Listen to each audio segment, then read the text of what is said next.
Tonight, more bloodshed in Mexico. Another journalist killed this week. As we see, that camera person just got Our job shot. is to report the news, not fabricate it. Correct. That's the government's I am job. press. I don't care. Keep going. Okay, I'm down. Right?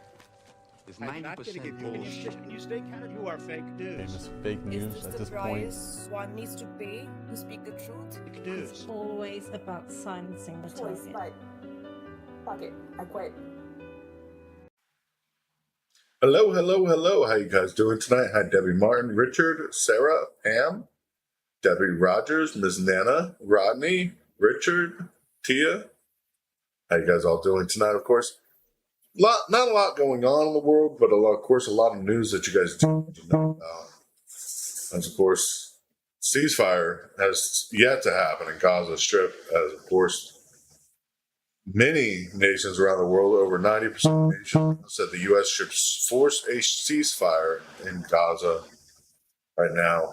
The U.S. is responsible for killing many ordinary Gazians because it's been providing Israel with military aid that makes it the carnage possible. Of course, without the military aid and the military equipment that we provide, that Israel is using in this war to eradicate Hamas, they wouldn't be able to do it. I mean, if they didn't have our equipment, they wouldn't be able to go in. Last week, of course, the Biden administration bypassed Congress and sent Israel munitions that would enable it to continue killing blameless people, as well as the U.S. was the only member of the United Nations Security Council to block the resolution for an immediate ceasefire, while France supported it and Britain abstained.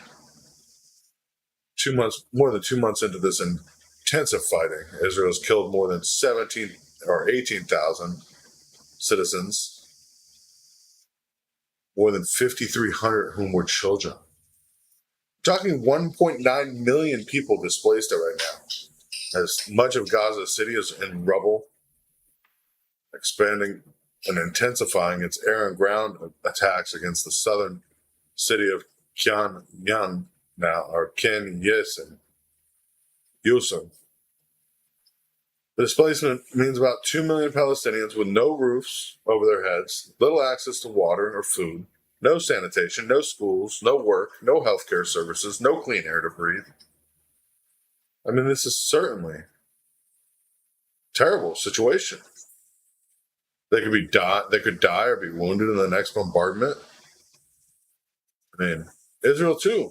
They have about 200,000 people internally displaced. But they have places to stay at least, make do schools for their children. Same thing we're seeing in the Strip. I mean, Hamas is terrible. They need to be eradicated. That's not a question. But Israel's far from achieving that goal. Its original goal of eradicating Hamas from the Strip, they haven't even managed to do that. I mean, they're still managing massive losses on the Israeli military side. Though it has killed many Hamas fighters and leaders, it is unlikely to achieve this goal of total annihilation. Let's be honest, this is nothing more than another 6-day war, like they wasn't back in 1967.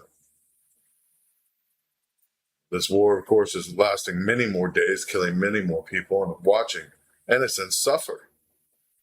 It's crazy.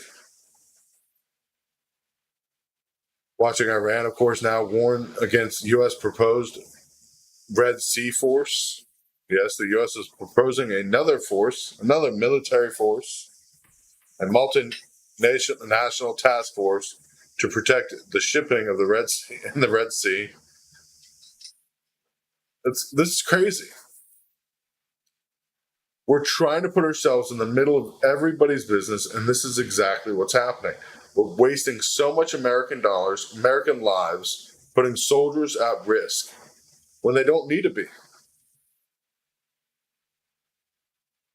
We're causing extraordinary problems where problems don't even exist. Yes, it might take another day to ship around, not use the Red Sea, but guess what?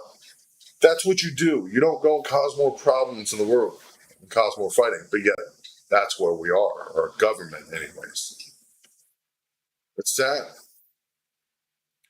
Looking at what's happening in Ukraine, of course, Putin now says with confidence there will be no peace in Ukraine until Russian goals are met. The more than 4-hour press conference today that he was interviewed and had conversations, being emboldened by the battlefield gains and the flag and Western support for Ukraine.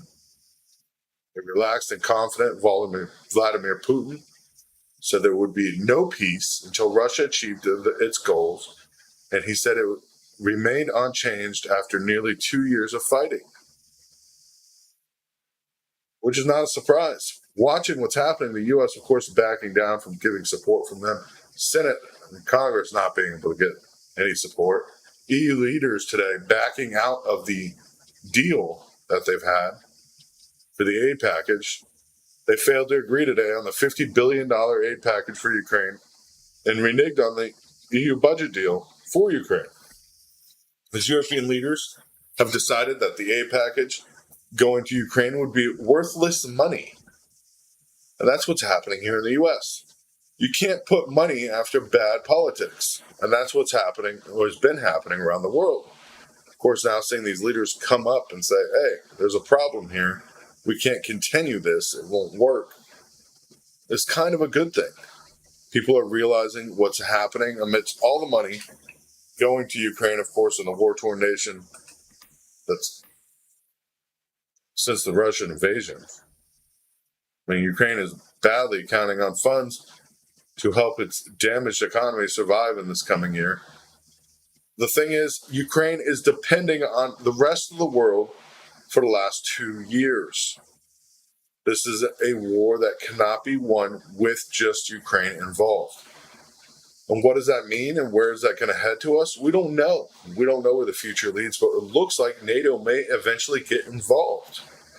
Maybe not financially, but actually send troops in and take over the fight, which of course would make the decision so much worse. But watching this could be a signal of hope for Ukrainians. Of course, the process of negotiations between Ukraine finally becoming a member of the EU would just cause huge problems in this all-out having to have a victory for Europe at that point. So watching Ukraine right now, if they do end up getting a EU membership, that means all of Europe would back them. That would mean immediately Article 5 would be called on NATO, meaning we would have to back them, meaning nuclear war would be extremely possible at that point. Knowing Putin already announced this yesterday, warning of nuclear war, very blatantly stating that, of course, if Ukraine were to become a NATO or EU member, it would lead there. That's where I see it going too. This is crazy.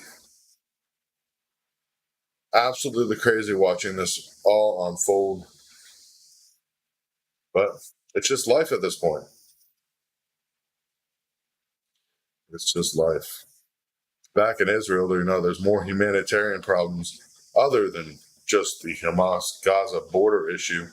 Israel now mass arresting campaigns are sowing fear of Palestinians in Israel, northern Gaza, even southern Gaza, as many Palestinians are hungry, thirsty, and humiliated at this point.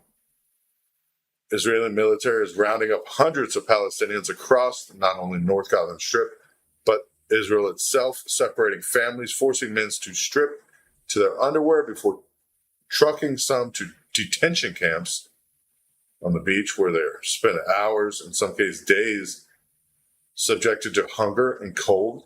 According to humanitarian rights activists, that are of course following the situation. Distraught relatives are released detainees themselves are of course reporting this. It is sad. Palestinian detainees in the shattered town of Good Lithium, an urban refugee camp of the southern Gaza City neighborhood of. They're bound, blindfolded, bundled into the back of trucks. Some said they were taken to a camp at an undisclosed location, nearly naked with little water. This is truly turning into an event that nobody wants to see unfold. And I hate to say that, but it's getting worse every day. I mean, literally, one was a 30-year-old computer engineer that was arrested back on December 7th with dozens of family members held overnight. He's saying, of course, they were treated like cattle. He wrote numbers on the back of their hands. Just crazy. This unfolding, of course, as militants killed, of course, the 1,200 people and abducted 240 back on October 7th. But Israel's retaliation now is going after anybody of an ethnic descent that is non-Jewish. I hate to say that, but that's what's happening. They're having their own fight for right, I guess. Here in the U.S., though, big news came down today, and this is not good news. You guys need to understand this happening is terrible news.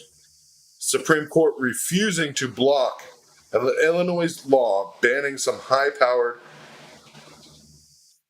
non-automatic weapons. They're not automatic weapons. They're high-powered rifles. That's right. An Illinois law that, of course, banned some high-powered weapons. Of course, they're saying like the one they used in the 2022 parade in Chicago suburbs. The Supreme Court denies to ban that law being put in place. So it denies your Second Amendment rights. Supreme Court just did that as we're talking, and this is ridiculous. How can the Supreme Court not uphold your constitutional rights?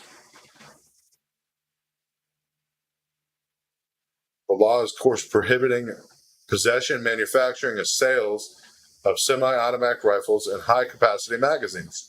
Will take effect January 1st. I mean, this is ridiculous. The Illinois Protect the Illinois Community Act bans dozens of specific brands and types of rifles and handguns, including an AR-15, 50 caliber handguns, which is a Desert Eagle, attachments, and rapid firing devices. No rifle would be allowed to accommodate more than 10 rounds, with a 15-round limit for handguns. So they're limiting what guns you can physically own, and this is just the beginning. Seeing this unfold in one state, and the Supreme Court, of course, making its decision that it's not going to ban this law from going into effect, it's just ridiculous. Be prepared, people, because these laws are going to go through the entire country at some point. They'll start taking away high-powered guns because they believe a 50 caliber handgun is not good. A AR-15. First of all, an AR-15 is not a high-powered rifle. It's not. Anybody that knows anything about guns knows it's not a high-powered rifle. They're easy to shoot and easy to keep on target. That's the reason you see them as a popular rifle. But of course, banning handguns, banning 50 caliber guns, there's no reason for it. There's no reason to stop somebody's right to defend themselves. The right to bear arms is to defend yourself from the government. You talking the government doesn't have 50 caliber weapons? This is ridiculous and unfolding in our midst as we speak. And it's only going to get worse from here. I hate to say it. The truth is there. Meanwhile, Biden, of course, placating to older Americans to pay less for some drug treatments, as the drug makers will be penalized for big price jumps just on certain medications. So remember this. When this goes in effect, when the White House, of course, the list of 48 drugs from chemotherapy treatments to growth hormones to treat endocarditis disorders, those prices that were faster than regular rate increase inflations last year, under new law, drug makers have to pay rebates to the federal government, not to you, to the federal government, because of the price increases. The money will be used to, of course, lower prices for Medicare enrollees to pay on drugs next year. Supposedly, we know that money won't ever go to that. For years, there have been no checks, of course, on the high on how fast Big Pharma can raise drug prices.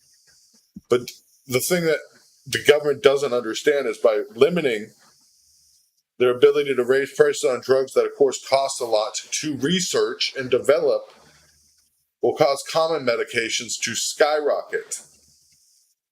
So when you go to your store, when you go to your local store and you have to get Simvastatin for your high blood pressure, or Simvastatin or an Astatin or any of those medications that you could think of, and you have to pay premium for a drug that used to be $2 and you're now paying $100 for, remember when the government decided to step in and state which medications they're going to put on a list that can't be raised. Prices can't go up. Because that's going to affect everybody else. It's not just going to affect the people, of course, that need those life-saving drugs. It's going to affect every single person that takes any kind of medication. What's important to understand is none of these medications are even produced here in the United States. The money made off medications goes back into research for more medications. Yes, pharma is a billion or $1 trillion industry. And yes, the CEOs make way too much money, but the research does cost money. There's a reason we design more medications and more treatments than any other country in whole. It's because we allow capitalism. Yes, I know medications are expensive. I pay for medications myself. I don't have insurance. But I would much rather pay more for something that I know costs more in research. Of course, that's the reason companies charge more. Then pay more for something I shouldn't be paying more for because it doesn't cost anything. Government just jacking their boots in anything they can. Watching this ridiculousness. White House, of course, stepping in on this. Of course, Congress departs without a deal on Ukraine's aid for Ukraine aid and border security. The Senate will work next week. Supposedly, we'll see if they get anything done. I'm imagining we're not going to see anything from this till the new year, if we see any money going to Ukraine at all at this point. As we've seen Europe, of course, pull out, not a surprise. Honestly, not a surprise. Tonight's media shower, of course, is happening supposed to be happening as we speak.